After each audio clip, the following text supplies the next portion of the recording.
On several occasions, security operatives have been observed arresting and detaining suspects without adhering to the 48-hour rule. This has contributed to the rising number of detainees in prisons across the country. In response to this, Avocats Sans Frontières, in partnership with the Legal Aid Service Providers Network, LASPNet, introduced the Pretrial Detention Project 3 years ago.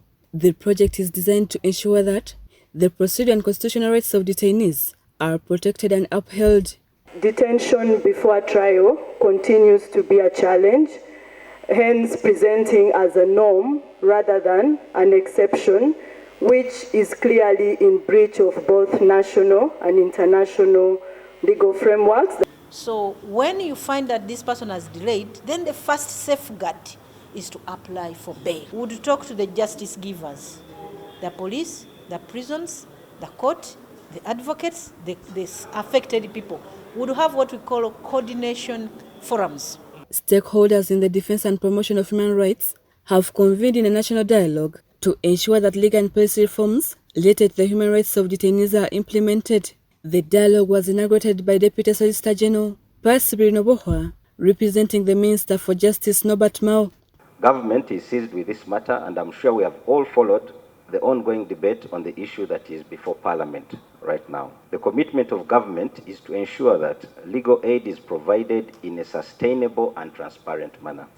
However, the shortage of lawyers in rural areas, among other challenges, has significantly hindered access to justice for people in these areas. So you find that the far districts, Kabera Maido, Kapichora, Lamo, majority of the people in prisons, the youth, are the poor.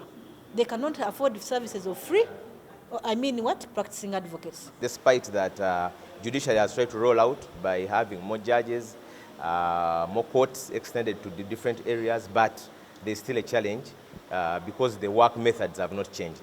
The biggest solution we would have thought was the passing of the National Legal Aid Bill. Stakeholders have been urged to collaborate in ensuring that criminal justice and the rule of law are upheld in the country. How far can I keep a person against their will in custody with giving them the reason that I'm protecting them? It's important because many times we look at the judiciary to enforce the rights of these people who come to court. Some come to court limping, others come to court brutalized, that if they have abused all these procedural rights, what should be done? So I think that the program is very timely, and we think that the conversations that come out of this dialogue will possibly add the voice onto what we've always been saying. Other participants in the dialogue expressed that the timing of the event is appropriate. Individuals are not acquainted or given civic education to acquaint them with more knowledge that they are supposed to be produced in courts of law in 48 hours, especially in political cases.